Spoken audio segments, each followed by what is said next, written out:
পরকীয়ায় প্রেমিকার কাছে যতটা ছোট হও তার 1% ছোট যদি নিজের স্ত্রীর কাছে হতে তাহলে কসম সে ভাই আজকে তোমার সংসারটা বেঁচে যেত।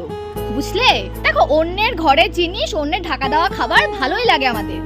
নিজের ঘরে থেকে আমাদের অন্যের ঘর বরাবরই ভালো লাগে।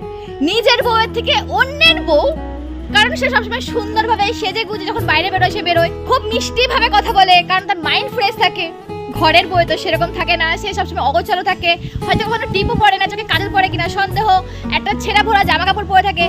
সে সবসময় তোমার টাকাকে সেভ করতে চায়, আর তুমি সেই টাকাটাকে বাঁচিয়ে আরেক জায়গায় গিয়ে খরচা করো। তোমার টাকা খরচা হবে না বলে তোমার বউ পার্লারে গিয়ে চুল কাটে না, কোনো দামি কোনো প্রোডাক্ট ইউজ করে না, যেহেতু তার স্বামীর টাকা খরচা হবে, আর তার স্বামী খুব সুন্দরভাবে গুছিয়ে বাইরে ইনভেস্ট করে দিচ্ছে।